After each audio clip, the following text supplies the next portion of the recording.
Hey everyone, it's Endymion, and today I got a weird video that combines quite a few things into one here for you, from Marvel Rivals soaring past everything into the stratosphere with no signs of stopping, to the ongoing battle of how women are depicted in gaming as Naughty Dog's latest game gets their entire story allegedly leaked, and a Baldur's Gate 3 publisher warning the industry to not stoke the flames of Gamergate 2, and Mass Effect 5 has some weird news as well that we'll get to later.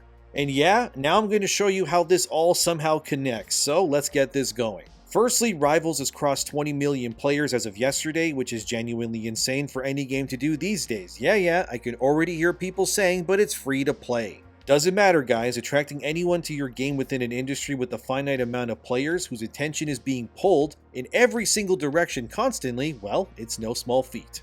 Rivals has reached almost as many players as Black Myth Wukong has sold units. It's impressive no matter how you spin it. Of course, Rivals is a rare exception to the rule when it comes to video games these days too. The game is full of physically fit, genuinely attractive character models, both male and female characters that look like their comic book counterparts too. The men don't look nerfed, characters like Thor look absolutely yoked out of their minds, as he should. I mean, he's the god of thunder after all. And characters like Black Widow look like the sexy femme fatale archetype that she's supposed to embody. We all know had this same game been made by Western developers, Thor would be a black guy, Spider-Man would be Spider they them, and Squirrel Girl would be a trans woman who throws nuts. Now that's a hell of an allegory if I ever saw one. Thankfully, I think we can all agree that Rivals is not made in the West. At this point, whenever new games get announced from anywhere that isn't the West, they immediately catch my attention.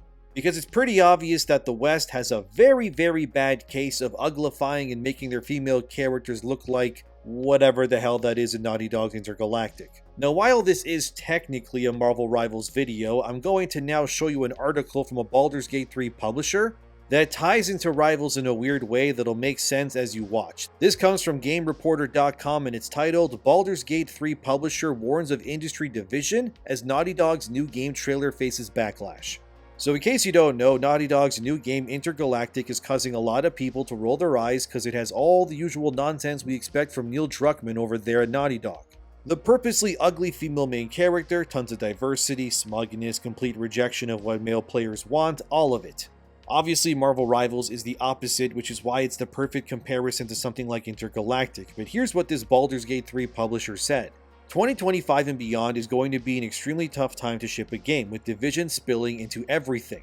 I have one practical piece of advice that may to some seem controversial, but it's crucial. Anticipate, don't ignore or ridicule or stoke.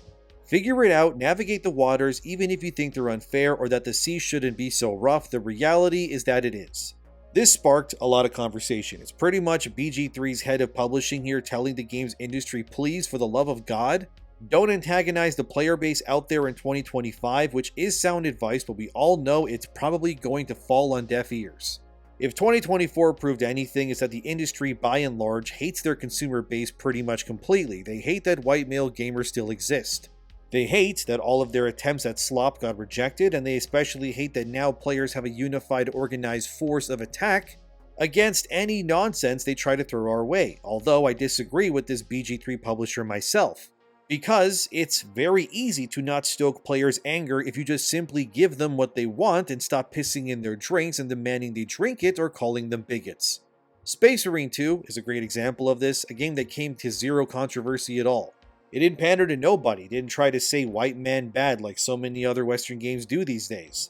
It even had diversity with a trio of characters which at first glance all hit different demographics, yet their skin colors or ethnicities are never brought to the attention to the player. They simply exist as a white, black, and Asian man respectively. The game also sold over 5 million units as far as we know right now. It's probably even more now to be real with you, but the point still stands. Space Marine 2 is the golden standard of how games should be released today. I would also connect Marvel Rivals to this as well too. Like Space Marine 2, Rivals is just a fun game, no alcohol required. Doesn't talk down to you, force ideology in your face, or ruin the legacies or designs of characters that fans love.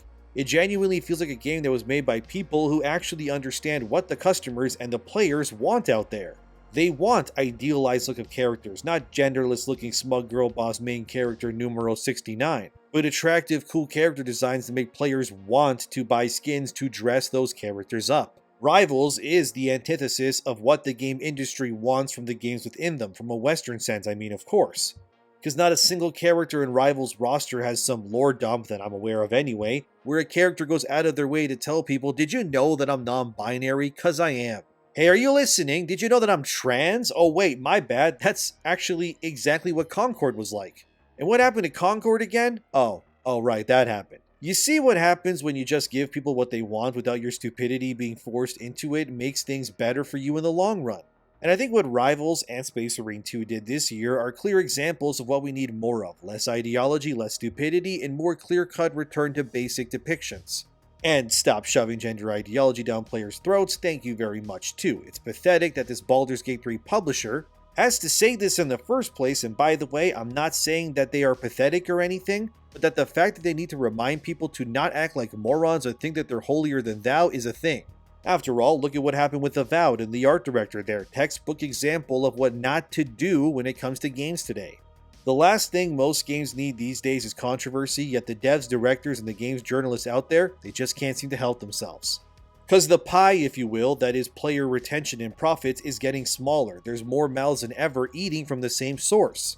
And these devs believe, well, if we don't say something or do what we've been told by the grifters our companies pay for, like the Anita Sarkeesians or the Sweet Babies, like acknowledge our so-called unconscious bias, renounce our gender or whiteness and so on, that we all just be perpetuating an ever ongoing cycle of bigotry that we aren't aware of.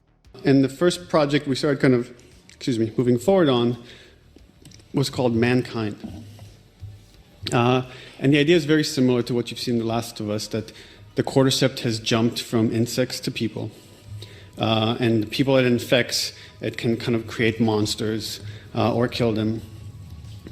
But the twist, the thing that was different about this idea was that it only infected women. And you found the one girl that it didn't infect, and that was Ellie. And you kind of protected her and tried to bring her to this lab where they were kind of finding a cure. And there were a lot of things that we were really excited about this idea, but ultimately it failed. And the reason it failed is because it was a misogynistic idea. What are the things that she's going to be kind of really attracted to and attached to as she grows up? And as a game creator, I look around at kind of what we are making and what are going to be her role models from other stories, and I don't like what I see. More specifically, I'm talking about our female characters. And whether we want to admit it or not, these are role models.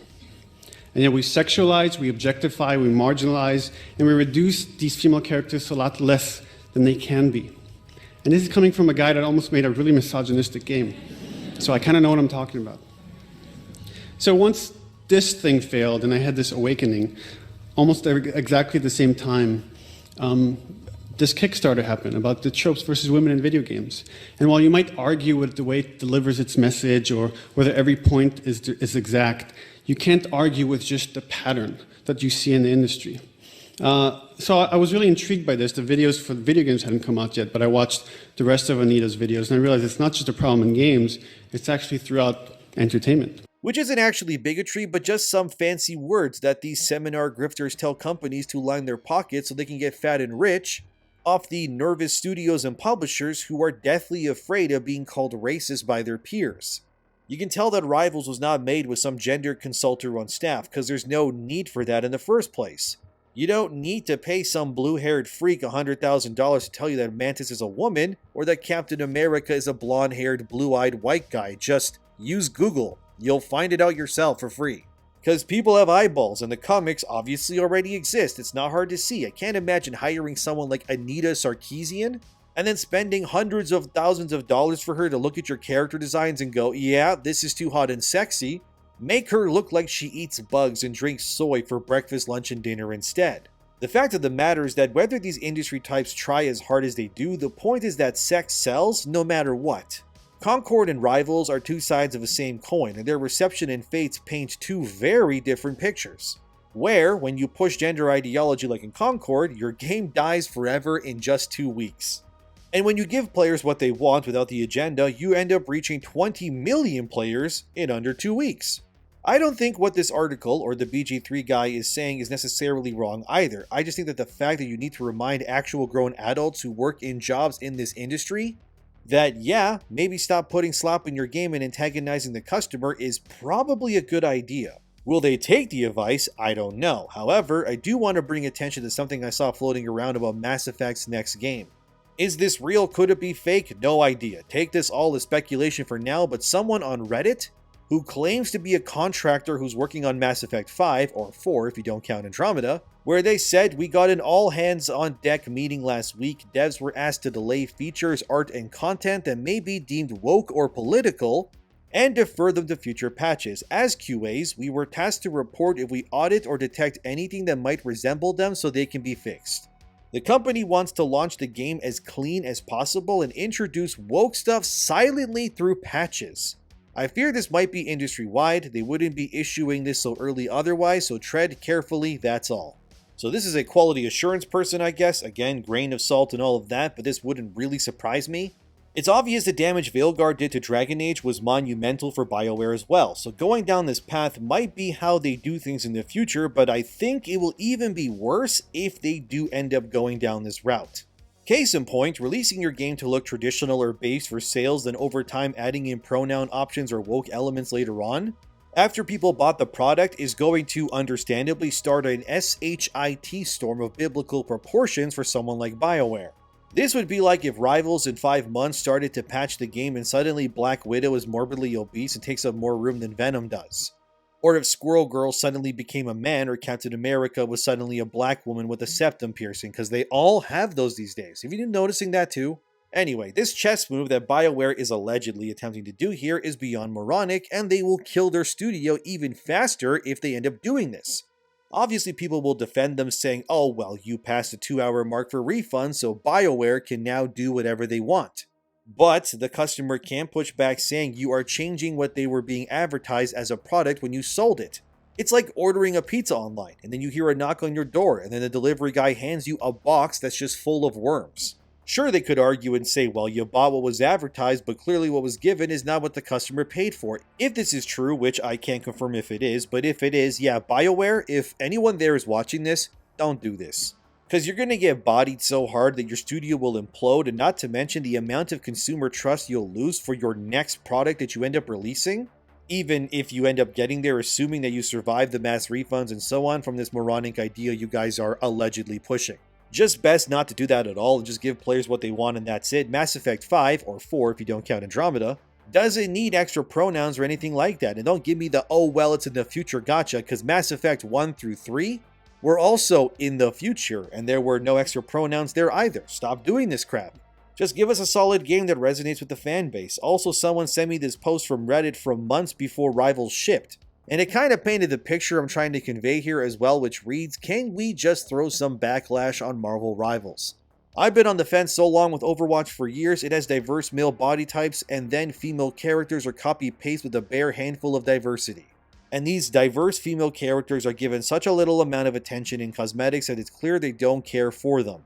Now I'm watching Marvel Rivals go down the same path. The female characters are all tall, slim, and busty with a good deal of skin, while the male characters are fully covered, minus Hulk and the Fishman.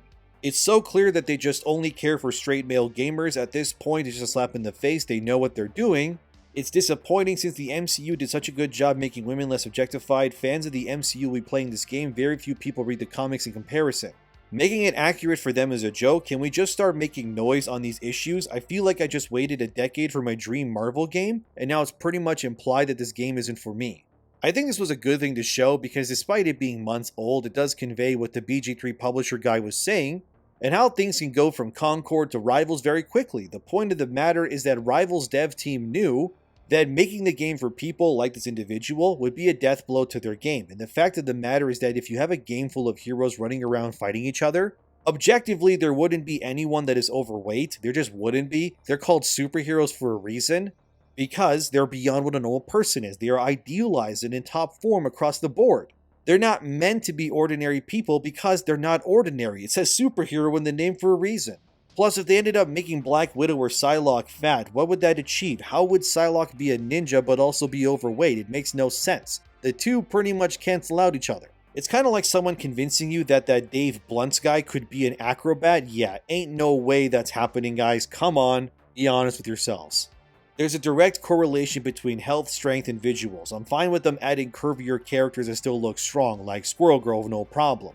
But if you're asking for, like, I don't know, that one comic book character, Faith, who's an overweight woman, yeah, I know she's not Marvel, but it's just an example, no, it doesn't work. Because nobody wants to see that. It's why Faith's comics have constantly been canceled despite her creators trying to push her all the time.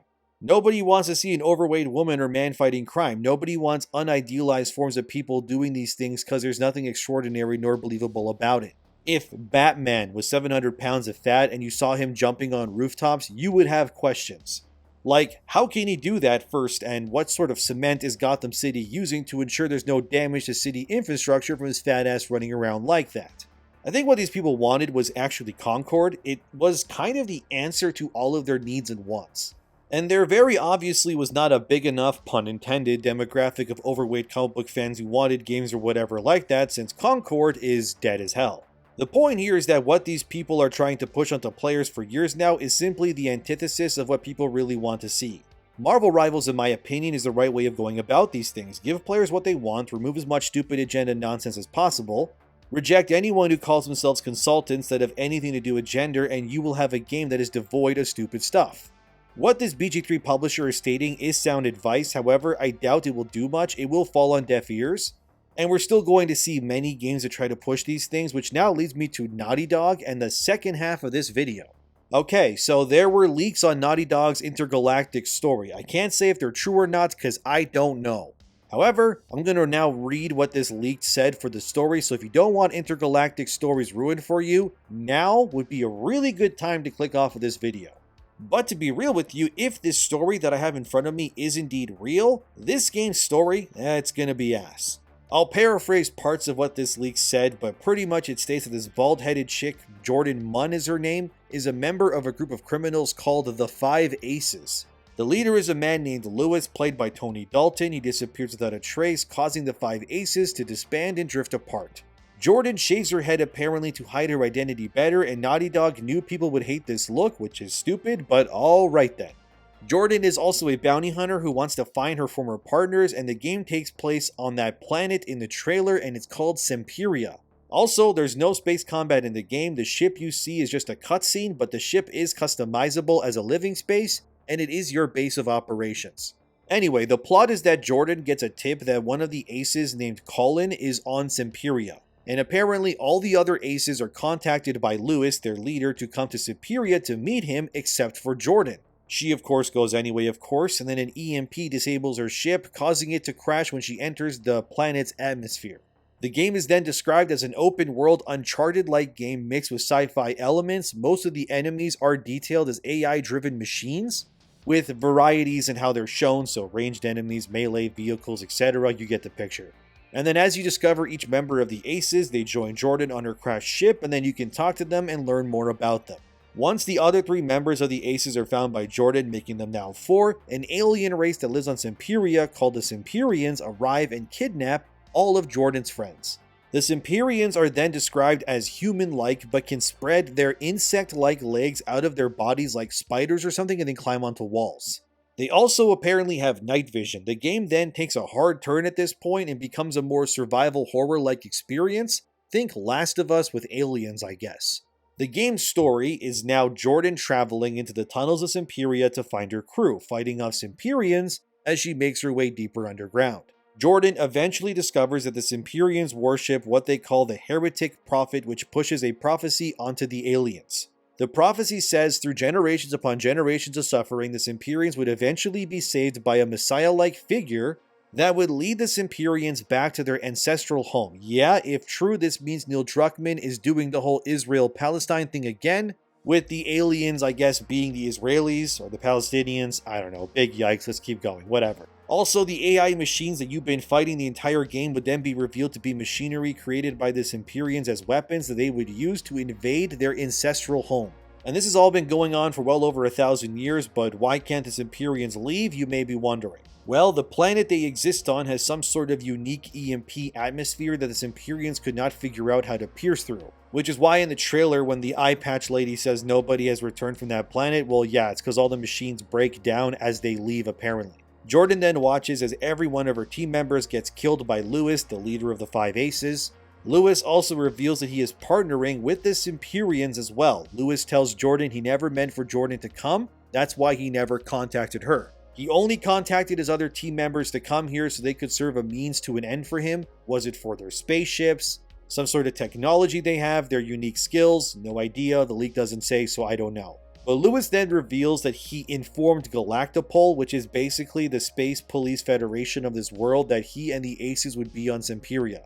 This is when it's revealed that Galactopol and their army has arrived on Semperia, utilizing anti-EMP technology for their ships, which then allows them to pierce Semperia's atmosphere to now enter the planet proper.